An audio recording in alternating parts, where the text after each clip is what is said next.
Thanks for joining us for CBN NewsWatch. I'm Lori Johnson. And I'm Ephraim Graham. Tensions are high in Washington ahead of Israeli Prime Minister Benjamin Netanyahu's address to Congress. Invited by the Republicans, the Obama administration has made it clear it has not approved the speech, which is scheduled for Tuesday. The Prime Minister's address will be aimed at better informing lawmakers on the details of a nuclear agreement between world powers and Iran. Caitlin Burke has more on the controversial address. For Israeli Prime Minister Benjamin Netanyahu, this trip to the U.S. is a fateful, historic mission. He says he sees himself as an emissary for all Israelis and the Jewish people, and his mission is to protect their future from the threat of a nuclear Iran. As Prime Minister of Israel, it is my obligation to see to the security of Israel. Therefore, we strongly oppose the agreement being formulated with Iran and the major powers, which could endanger our very existence. In the face of this danger, we must unite and also explain the danger stemming from this agreement to Israel, to the region, and to the world. Netanyahu arrived in Washington on Sunday evening ahead of his speeches at the pro-Israel lobby APAC and what has become a politically controversial address to Congress Tuesday on Iran. Around 30 Democratic lawmakers reportedly plan to sit out Netanyahu's speech, calling it an affront to the president because it was set up without consulting the White House. Netanyahu considers any deal with Iran that doesn't end its nuclear program entirely unacceptable, a clear contrast to the diplomatic negotiations that President Obama is spearheading to try to make a deal with Iran over that program. And according to a Bethlehem-based news agency report, President Obama prevented an Israeli military attack on Iran's nuclear facilities in 2014 by threatening to shoot down Israeli jets before they could reach their targets. Meanwhile, Secretary of State John Kerry says the diplomatic nuclear deal with Iran will actually help ensure Israel's security. We want to recognize the main goal here is to prevent Iran from getting a nuclear weapon. And on that, Israel and the United States agree. And the testimony, in fact, to the efficiency with which we've been able to pursue that is the interim agreement that is in place today. Israel is safer today because of the interim agreement that we created. U.S. and Iranian officials reported progress in the latest talks on a deal that would freeze Iran's nuclear program for 10 years, but then allow it to slowly restart during the final years. Netanyahu hopes to encourage U.S. lawmakers to question the administration's plan and delay the March 24th deadline for an agreement. Caitlin Burke, CBN News. Evangelist Franklin Graham says the storm is coming. In an interview on CBN's 700 Club interactive program, he said the Obama administration's sympathy towards Islam is putting the U.S. in danger and will likely lead to the persecution of Christians and Jews in the United States. It's because the White House has opened the doors. And again, you're correct when you said it started during the Bush administration. After 9/11, the Bush administration began to allow Muslims to come into various governmental agencies to advise us how to respond to Muslims and how to respond to Islam after 9/11. And what's happened is you now have radical Islamists that are advising various levels of government. And it's going to get worse. And nobody seems to be alarmed about it. And you can see the entire interview at cbnnews.com. The Islamic State released 19 of the more than 200 Assyrian Christians it kidnapped last week. A senior official in the Assyrian Democratic Organization says the 16 men and 3 women were all around 50 years of age or older, which suggests age might have been a factor in their release. The Assyrian Human Rights Network says the captives were released after paying an Islamic tax imposed on non-Muslims. Relatives of those still captive fear their loved ones may be enslaved or killed. Senator Rand Paul won this week's presidential straw poll at the annual gathering of conservatives known as CPAC. While it may have looked and sounded like a GOP beauty pageant, the audience saw a long lineup of possible 2016 presidential candidates. CBN's David Brody reports from National Harbor, Maryland. And so it begins. Although the calendar reads 2015, the 2016 presidential race is clearly underway, at least in some circles. Among the big names making their way to the stage, Rand Paul, Ted Cruz, Chris Christie, Marco Rubio, Rick Perry, and many more. But it's Wisconsin Governor Scott Walker who is trending, as they say today. He came in a strong second in the straw poll and has made points with conservatives by taking on unions in his state. He was holding court at CPAC. We have a president who measures success in government by how many people are dependent on the government. We should measure success by just the opposite, by how many people are no longer dependent on the government. In our one-on-one interview, we asked the governor about a likely White House run. You hear the chants, run, Scott, run, run, Scott. I can sing it for you. What's the reaction inside of you when you hear that? Well, it's humbling. I mean, I appreciate the fact that people have noticed what we've done. They are hungry for authentic leadership, that people tell them what they're going to do, straight talk, as you just said, but don't just fight for it. Actually deliver on it and win. There are a lot of big storylines here at CPAC. One of the biggest centers on Jeb Bush. It looks like he is going to run for president, but he supports controversial policies like Common Core educational standards and comprehensive immigration reform. So the question here at CPAC, how will Jeb Bush be received? Please welcome to the stage Governor Jeb Bush. Both cheers and boos greeted him as he came out, and a small number even walked out of the room. For Bush, this became an opportunity to explain himself to a somewhat skeptical base, especially on immigration. The simple fact is there is no plan to deport 11 million people. We should give them a path to legal status where they work, where they don't receive government benefits, where they don't break the law, where they learn English, and where they make a contribution to our society. That's what we need to be focused on. And what about a third Bush running for president? I think he's out of touch. You know, obviously when you grow up in a family like that much power, I mean, your father's the president, your brother's the president, you just kind of get out of touch. You know, you're kind of a different echelon than everyday people like you and I. He has the perfect balance of experience, age, outlook, also very much like in the Hispanic community, which is, you know, I am Hispanic and I am a particular, you know, likeness about that. It's like we either go with the Hillary Billerys or we're back in the bushes.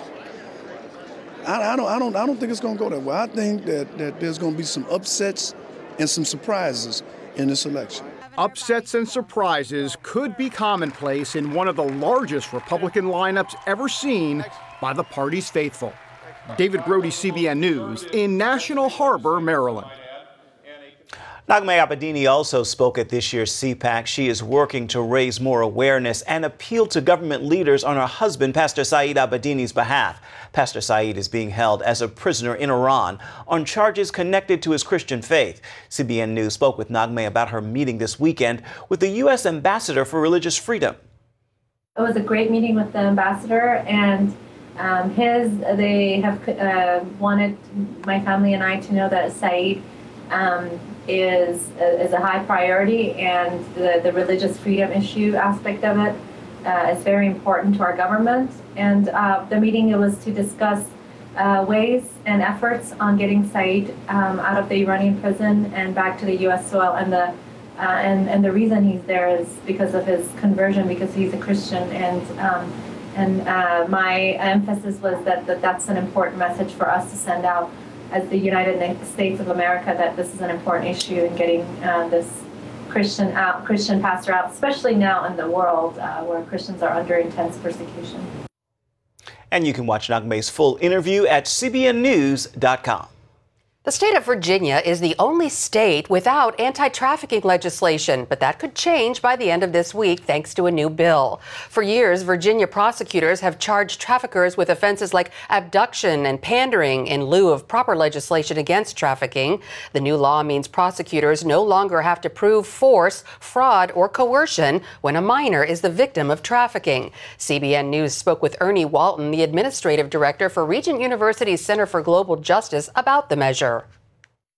Virginia is the only state in the country, in fact, without a human trafficking law. So First and foremost, this bill is significant because it finally criminalizes the conduct of sex trafficking. Clearly, undeniably, sex trafficking is now illegal in Virginia. Prosecutors have had quite a difficult time getting indictments against traffickers. They've had to use really a patchwork of legislation. So finally, we have a sex trafficking bill that will actually criminalize sex trafficking. The state unanimously voted in favor of the bill.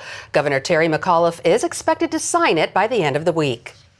It looks like Indiana may be the first state to install baby boxes for mothers who want to give up their newborns up to a month old. The 2-foot metal boxes will be installed with alarms to alert authorities when a baby is placed inside one of them.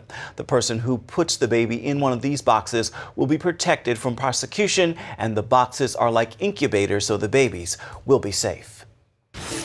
It's a tiny Muslim nation you can barely find on the map. Coming up, you'll see why it's being called the world's largest funder of terrorism. The tiny oil-rich nation of Qatar is supposed to be one of our allies in the battle against the ISIS army. But it's actually supporting radical Islamists, including some of the same savage groups that were fighting in Syria. Eric Stakelbeck brings us this shocking story.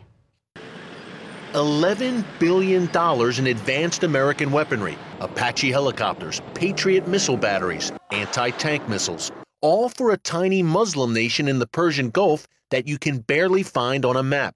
Qatar may not be a household name for most Americans, but as this summer's huge arms deal shows, the Qataris are among the Obama administration's closest allies in the Middle East. Yet Qatar has come under heavy criticism from neighboring countries like Saudi Arabia and the United Arab Emirates. They and Egypt have cut relations with the tiny kingdom because it supports the Muslim Brotherhood.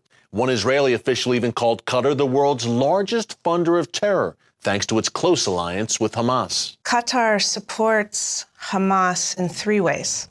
One is financially. It's given Hamas hundreds of millions of dollars. 2 is politically. The ruler of Qatar was the first Arab state to visit Hamas-ruled Gaza in 2012. And the 3rd way it supports Hamas, we can say physically. Qatar is host and home to Hamas's political leadership. Speaking to the UN General Assembly, Qatar's emir urged world governments to shun Israeli officials, accusing Israel of war crimes during its recent operation against Hamas in Gaza.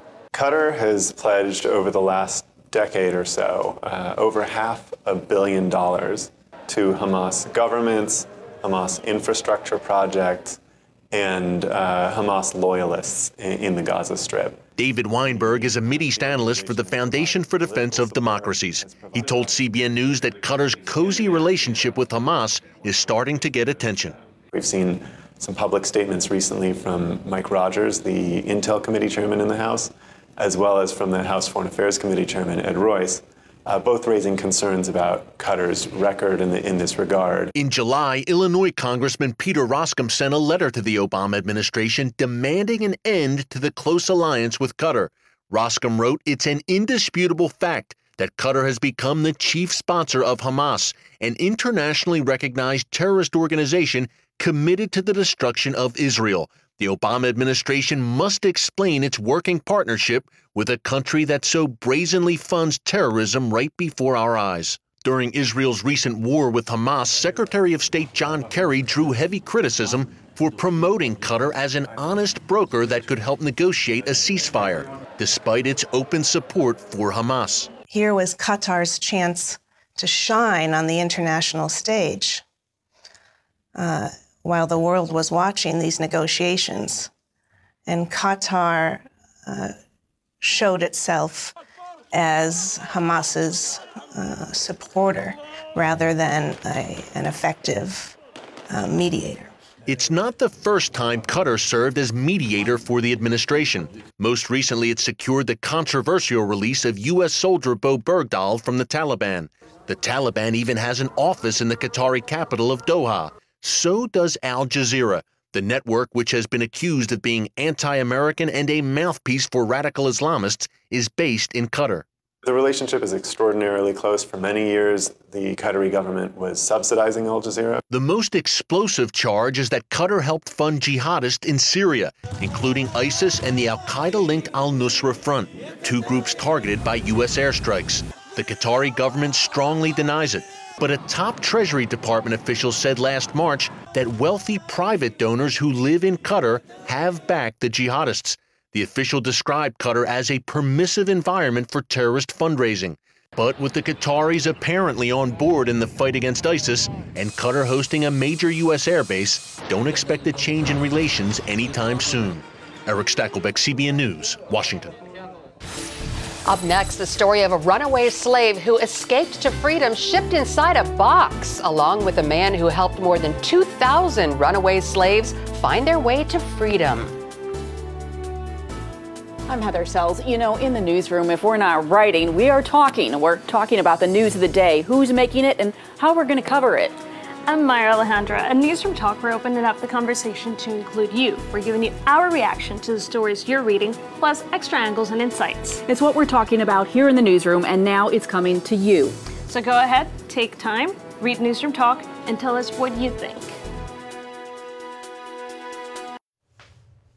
150 years ago, after a long and bloody civil war, the 13th Amendment to the Constitution was ratified. It abolished slavery in the United States. But the battle for freedom began long before that with the abolitionist movement. Thousands of men and women, black and white, risked everything to set people free. Charlene Aaron has that story. March 30th, 1849. A box arrives in Philadelphia with fugitive slave Henry Brown inside. Shipped from Richmond, Virginia, 27 hours earlier, he escaped with help from men on both sides of the racial divide. The Underground Railroad was collaborative. You needed partners, you needed blacks and whites working jointly together to help people escape from slavery. People have seen the Underground Railroad as the first integrated resistance movement. Anyone involved faced great risk. If caught, slaves were severely beaten and in some cases executed. Free blacks were sold into slavery. In the case of Henry Box Brown, he got away. But the white man who helped him served over 7 years in the Richmond Penitentiary.